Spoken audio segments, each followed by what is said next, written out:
We just got to the bus and it is cold in here today. Look at that. Shouldn't have left my gloves here. They're icicles.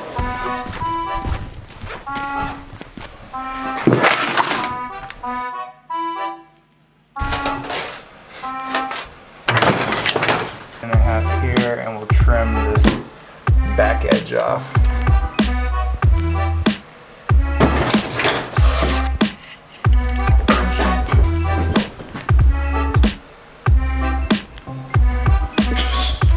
Actually, like that. Yep.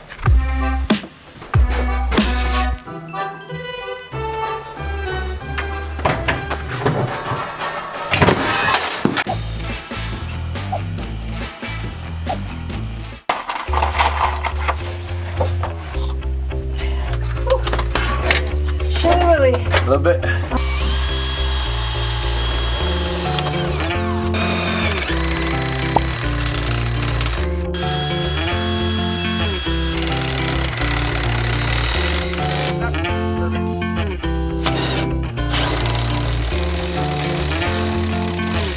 I did it! Nice. Oh, that's strong as shit, girl!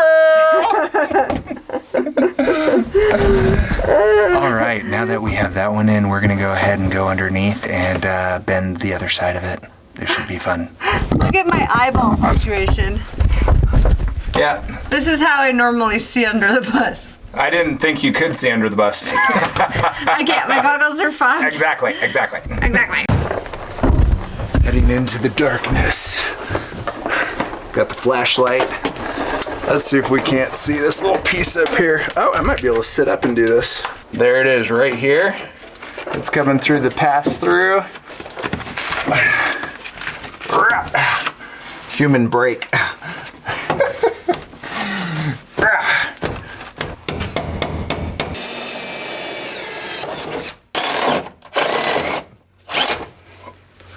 There's the first one.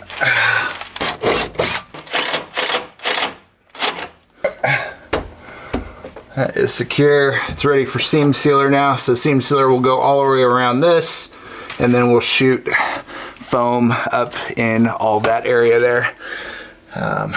But we've got two others to do first.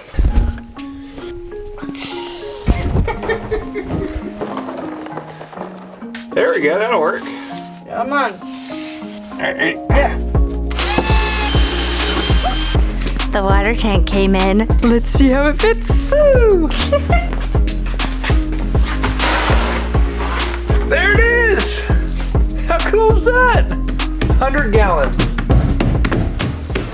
Definitely not as strong as our gray tanks. No, this is a lot more flexible than our gray tanks. Yeah. Whoa, just barely squeaks in. Holy smokes. Just fit. Like it's just above the wire limbs and everything. Whoa. I think this is gonna be perfect right Yeah. here. Imagine a cute little drawer, like right here. Above it? Yeah. We'll put That's possible. something like that on both sides. Yeah, Utilize that space. that's totally possible. Gravity water fill, and then you unplug like one of these, and then have a right angle coming off to the water pump. Like the water pump could be like up on the wall or something. Yeah, above it. Yeah. Cool. All right, we're going inside the bus. We've got nail plates to put up, and a couple other electric things that we may do, because it is like -8 in the barn. We finally got it up to 10 degrees Celsius in the bus. So, yeah, what do you think? Good idea? Yeah, we're gonna do some odds and ends. So, what are we doing first? Nail plates? Nail plates. Nail plates, sorry. Snail plates. Snail plates.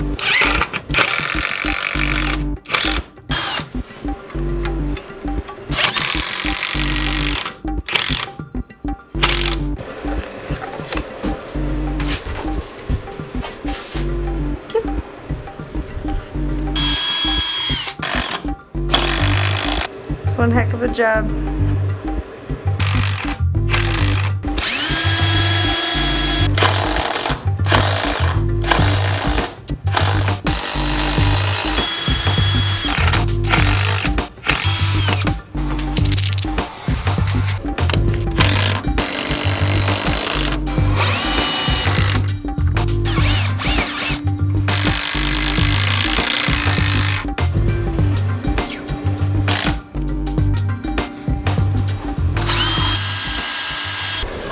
Next up on our list of odds and ends, got a 20 amp switch that we're gonna switch out there because this cooktop is on a 20 amp circuit. That's a 15 amp rated switch. This one's a 20 amp rated switch, so it just needs to be switched out for that safety of that with that. All right.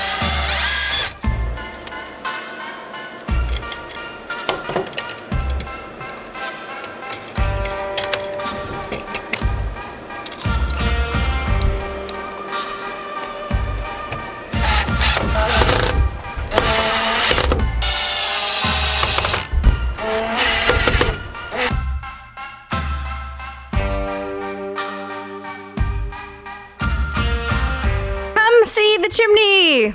This was a special job. It actually wasn't that hard. The hardest part was putting up scaffolding. Check this out. We did that. There she goes. The first burn. Oh, it's starting to roll.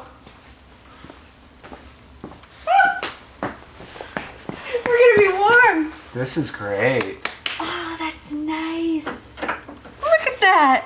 Fire! Now I'm going to cut some little rubber bits to go over the bolts. So when we slide the 100-gallon freshwater tank in, that it'll be protected from bouncing on the bolts. Probably not that big of a deal because the plastic's pretty solid, but cover your ace. Ta-da. Let's see if this works. This is my eyeball technique. Yeah, both. Oh, look at that. Perfect. Nice. Perfect. Yay. Next up, I'm going to tape up these seams around here, around the edges, so that when I put the seam sealer on the crack, that I can spray it, smooth it, and then it'll look a little nicer in here than it did in the underbody. And if you want to see me seal all the seams up in the underbody, watch this video right here, or maybe right here. So any of these gaps that are still too big, we're gonna shoot some spray foam in there, probably from this side and then back through from the other side.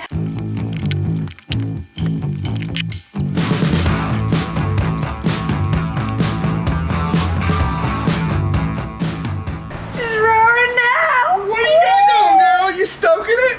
Look at that fire, baby. Oh, geez. That's a goodie. That is nice, isn't it? Got some nice coals going. Everybody's on fire.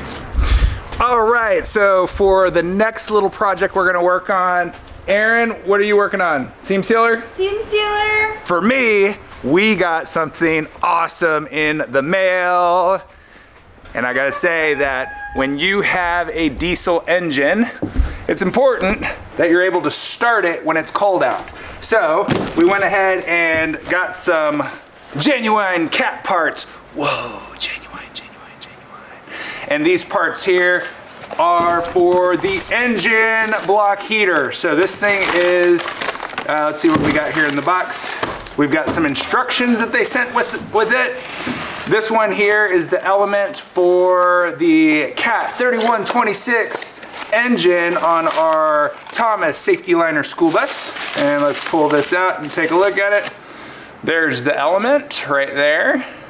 So if you've never seen an engine block heater, this goes in one of the freeze plugs and then it connects there. So on this particular engine we have, the block heater goes in the freeze plug right below the turbo on the driver's side of the engine, which is accessible if you get on the creeper and go underneath, and we'll get to that here in a second. Let's see what other goodies are in the box. Dust cap, so for when you're in warmer climates or whatever and you want to take the extension cord off, you can, so that's nice. Engine block, heater, repair gaskets and stuff. So if for some reason we ever get a leak in it, we could pull the engine block heater out and replace the edges that hold onto it. Dielectric grease, this goes in the end where the plug goes in and it keeps it from corrosion. Heat shield, this goes between the turbo and the element to help keep the heat off of the cord. And the cord, this is for 110 use, and I believe this one's up to 1500 watts, and so this will plug into any 110, 120 outlet. It's just the normal 3-prong, and it looks like it's got a little connector end right here on it that screws in. So the dielectric grease would go into those holes, and you just plug it in and then screw it on. All right, the tools that we'll need for this project. We're gonna need a center punch with kind of a flatter end. I've got 2 of them here. This one here has more of a pointy end, but we could use it backwards if necessary. And then this is a longer one, depending on our room. I would prefer to use this one because it's got a broader, flatter end. These are gonna be used to punch out the freeze plug. So basically, you just go tap on one side, it pivots in place, and you pull it out with pliers. Hammer. That's gonna be used to tap the center punch. 1 1/4 inch socket. This is gonna be used once the engine block heater is put into place and seated squarely. You put this over this element, then you tap this side, and that further seats the element into place. Grease. So that's just standard grease that we're gonna put on the O-ring to help it slide in smoothly so that the O-ring doesn't get bound up. Yay! Yay! And PPE for this, we're gonna need some eye pro, some hand pro. In this case, we're gonna use nitro gloves. Yeah. Oh, you'll also need a little bit of emery cloth. This stuff basically is just going to clean the edge of the bore once the freeze plug comes out. And a bucket to catch some of the radiator coolant whenever it comes out. You may need several of these. So I'm gonna fill one up first and then transfer it to a smaller container that we have. We've got a few different ones, but you're gonna need to take out, I heard, about 3 halves of these, which this is a 5-gallon bucket, so it's 2.5 gallons, it's 7.5 gallons potentially you gotta pull out so that it doesn't come flowing out of the freeze plug hole. So let's jump under the bus and see how to add this engine block to the engine. Another thing that you're gonna need is probably a creeper. We've got one right there. I'll pull it out here in a second to get under there. So one of our considerations was we could get an engine block heater that's the type that we got, or we can get one of the engine coolant heaters, which is like one of the SBAR units. And what that one does is it is diesel fired, but the price difference on these was crazy. To get one of those installed and everything by the local mechanic, it was gonna be like 2,500 bucks. Meanwhile, to get all the parts that are OEM from Cat for our Cat 3126 engine, it was only about 400 bucks. So I felt more comfortable getting that. And then also we're gonna be able to run that off of our house battery bank because we'll have an outlet on the bus that will be able to plug into when we're in cold climates. It won't run constantly, but we'll run it probably an hour or 2 hours before we start our engine.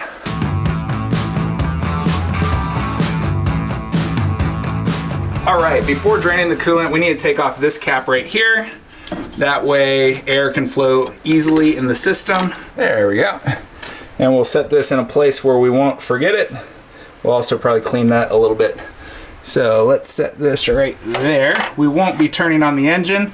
And the engine is cold. We did not turn the engine on. You don't want to do this while it's hot because it's going to be very hot under there. So now that that's off, let's crawl underneath.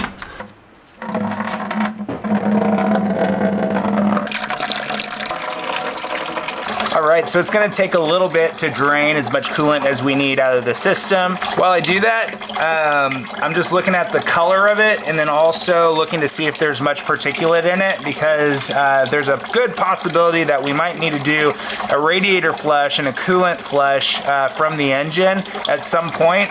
We're not gonna do that today, but we're saving it in this clean bucket so that we can put it back into the system. But before we get on the road, we're definitely gonna get that done. Still rolling out. Let's check in on Erin, see how she's doing. What's going on in here? Hi. I'm just taping. We thought it would look more tidy if I taped this, so I'm taping it. Nice. Yeah. Cool. Yeah. I mean, I could have just slapped it on, but I'm gonna try to tape it so we've got nice seams everywhere. Cool, so you'll put the seam sealer on, smooth it out, then pull it off? Yeah. Nice. Good job. Thank you. All right, she's under the bus, and so will I be. All right, I'm making sure this petcock is tight. and it is nice and snug. It was in the vertical position when we started. Try not to spill coolant on the ground because animals love the taste of it. It's sweet to them. I've never tasted it myself and never will, but don't get any on the ground. If you do, use absorbent, sand or something to soak it up and remove it. This may not be the easiest thing to film, but right here is the oil filter. Right here is a cap that we'll take off, and this thing right up here, that kind of orange looking thing, is the turbo. So it's that cap that we need to take out, and that's where the engine block heater will fit. So let's see if we can film this and do that at the same time. First thing is the heat shield. Let's see if we can figure out where this thing is actually supposed to go, because they sent a bolt that's supposed to go with it, but I don't actually see a spot, like other than this bolt here. I don't see where this is actually supposed to connect to.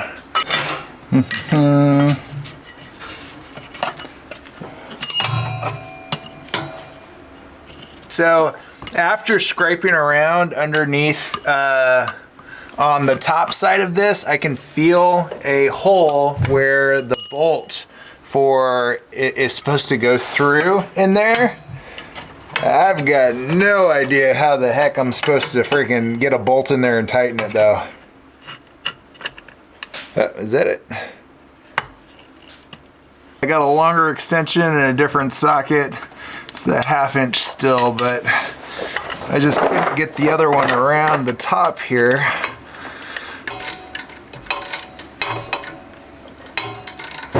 Oh yeah!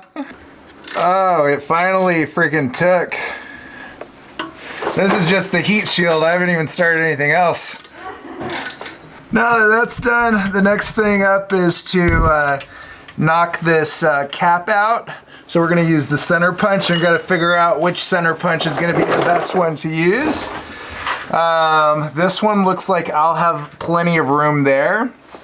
It's a difficult position to be in because once I tap this, if there's any coolant in there, it's gonna come pouring down. And I've already relieved the system of about 4 gallons, almost 4 gallons or so. And if it's true that the system only holds about 15 or 14 quarts, then that should be pretty much everything in the system. So anything coming through here should be a little residual. So I'm gonna have the rag here to just to catch a little bit if it does so happen to pour out. Hopefully it doesn't, because it's tight under here, guys.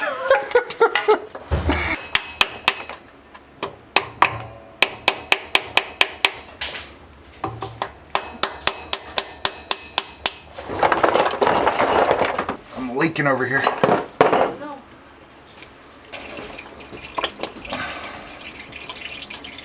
Thank you. I heard you. That was probably only like maybe 1/2 liter or so. It stopped just now.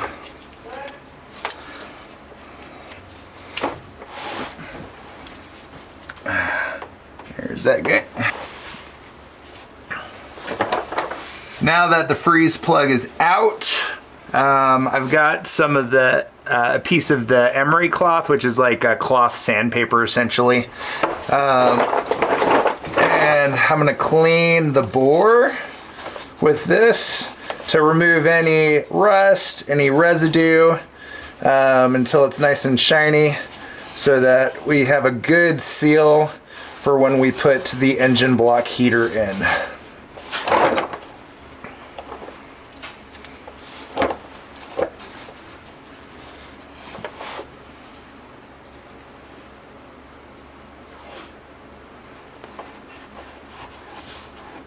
All right, y'all.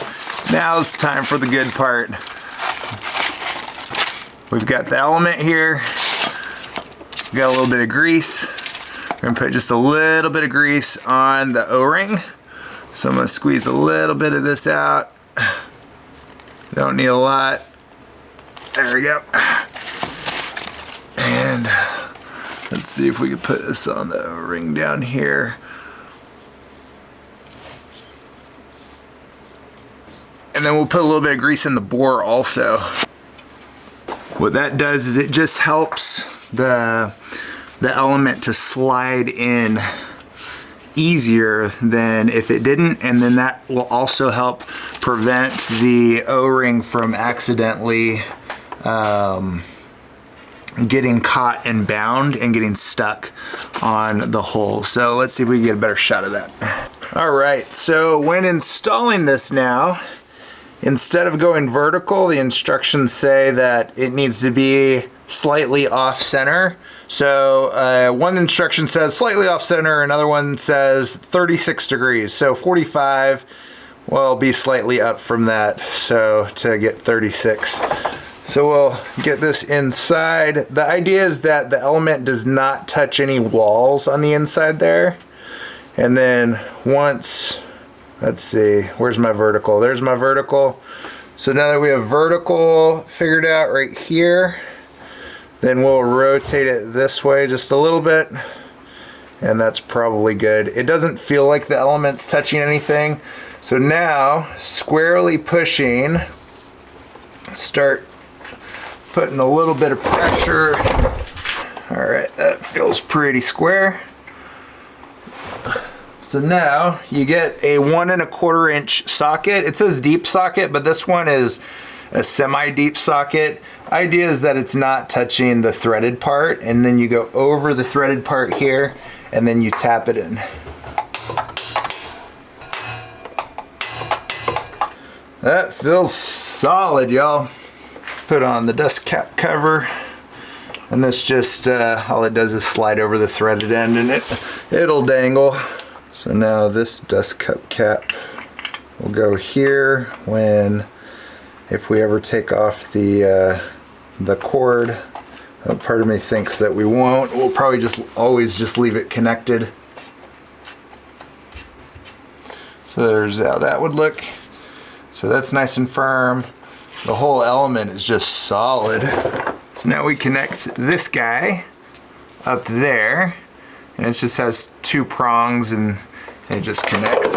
All right, so we put a little bit of dielectric grease right here on the tip inside the holes to keep it from corroding and to help it slide on, and just a little bit around the edge, and that'll help the boot to slide in into its spot. There we go. It slid on real nice. I'll tighten the nut on that. So that nut there will keep it secure and keep it from falling off while we're bumping down the road. There we go, that's nice and tight. So now we gotta figure out where we want to cable tie this to get to an exterior space. We'll figure that out real quick.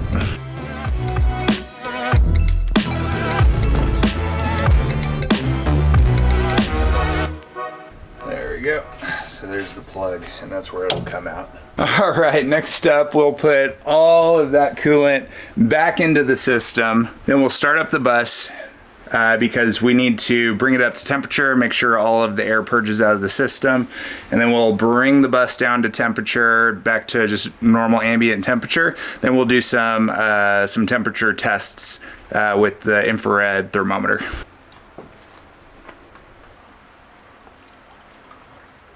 We need to run the engine and start it and let it run until it's up to full temperature. And then once it's up to full temperature, we'll let it cool off. And then we'll put the rest of this coolant back into the engine, and we'll check for leaks and stuff.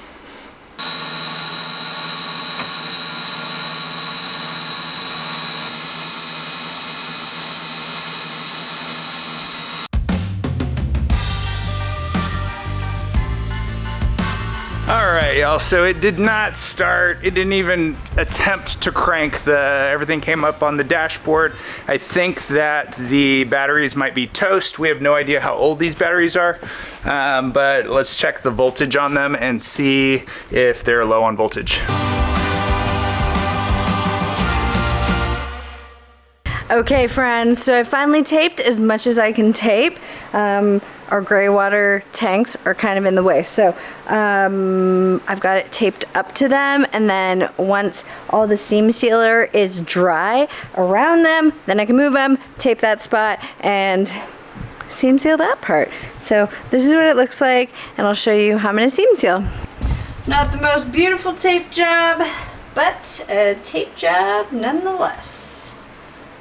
So the idea of sealing the seams on the floor is really just to make sure that if we have some kind of leak, and hopefully we don't have any kind of leaks down here, but if we do, that it won't seep down into the foam, and then like say that it was like a diesel jug knocked over and it started leaking. Gosh, I hope that never happens, but if it were to happen, then that foam could smell like diesel from now on. So I think it'll just make for easier cleanups, and hopefully stuff will slide along it just fine and it won't gum up, but we won't know until we give her a rip. So let's give her a rip.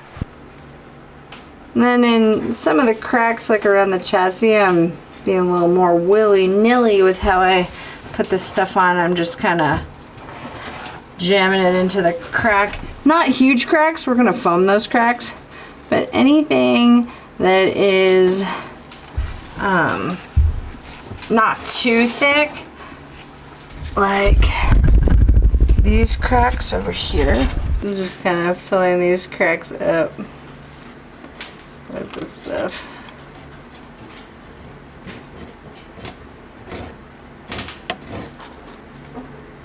And I honestly don't really care how it looks. I just want to make sure that we seal it up the best that we can, so it's not too drafty down here, and so our water tanks don't freeze. We're gonna heat down here anyways, but I don't know. Seems like a good idea to keep the road grime out too. Keep it dry.